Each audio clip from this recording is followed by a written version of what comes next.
unheard message. First unheard message.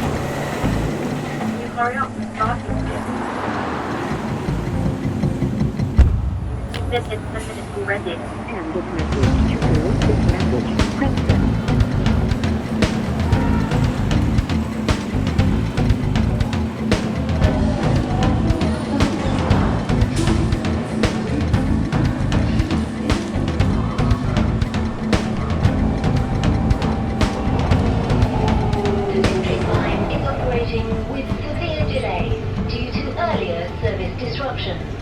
The Bakerloo line is operating with...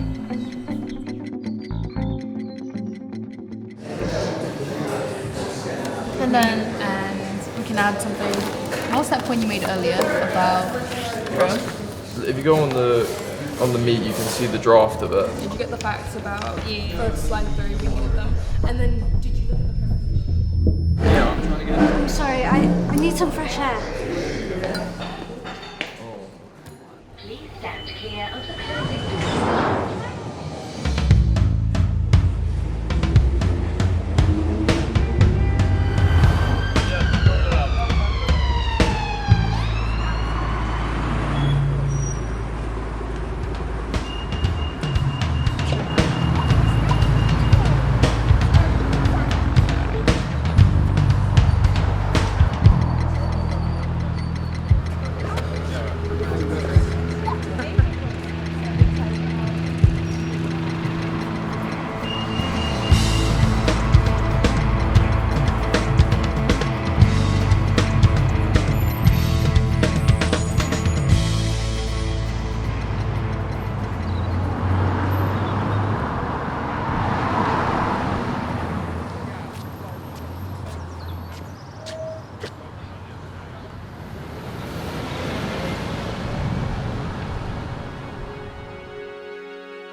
Here at LWT, we work on real projects, so it's a great way to meet new people, collaborate with each other, and you can make a real difference. Has anybody got any questions? Yeah. How can I get involved? Anybody can get involved. If this is something you're passionate about, we can have a chat after the talk. Bye. Thank you. Bye. Bye. Thank you. Bye.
What does the word connection to nature mean to you, or like what is your connection to nature?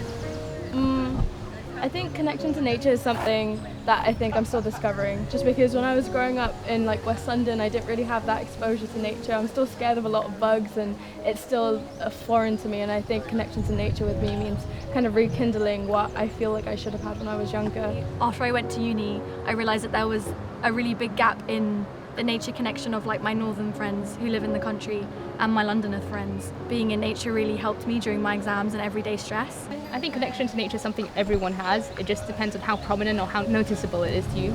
I find it really important to spend some day like observing and kind of looking around you in order to like slow down a bit, especially in the city. So like spaces like this kind of give you the opportunity to do that. My connection to nature is the peace that it gives me. Whenever I'm like touching grass or next to a tree, I just feel like I'm one with the world. So Yeah. it just puts things into perspective. Whenever I'm stressed, I'm just at ease when I'm with nature. So yeah, the peace, Yeah. the connection, yeah. London is such a vibrant city, and it is made vibrant by the young generation that we have. They are creative, they are smart, they are ambitious, and that is what we need in this sector to make London greener again. We were trying to think for our 1 year as a youth board, what can we do that could be like really something fun to do on the side. So then we had a couple of ideas float, and then we were like, you know what, why don't we make a film? Once we determined that we wanted to do a film, it was thinking about how we feel when we're in nature. So we wanted to emphasize things like sound and the senses that we feel. And that's why there's actually so little speech in the film. It's not so much about exchanging dialogue, it's more about emotions and senses. So I'd never been involved in any film production before, so it was really interesting being in the meetings to be a part of the development of the storyline, and also everyone coming from different places, the views on getting the wildlife put in and the views on being involved in film in London as well. It's been really interesting to get together. Oh, It was a really exciting overlap of my interests in youth advocacy and in kind of like politics. The end goal of the film is to inspire young people that, you know, nature is on your front doorsteps and that it's like quite easily accessible. Give young people the money, the time, the resources, and we can create something beautiful. I think we talk about like trying to protect nature for the future and how is that going to happen if we don't have the current generation on board with that. I resonated with the story of, you know, not feeling your best and then go into nature and you experience nature, especially with the sunlight. It's really helpful in making yourself feel better. Young people are so vibrant and they breathe new life and energy into the cause and environmentalism, and we're at a precipice where, you know, it can go one of two ways. It's sort of something that we can relate to as young people living in and around London. Probably the need for more natural spaces. Sometimes it feels like you're sort of penned into like a concrete prison at times. It was a cool sort of idea, and sort of the story you had in mind was interesting, and it was fun to like play around with and put it together.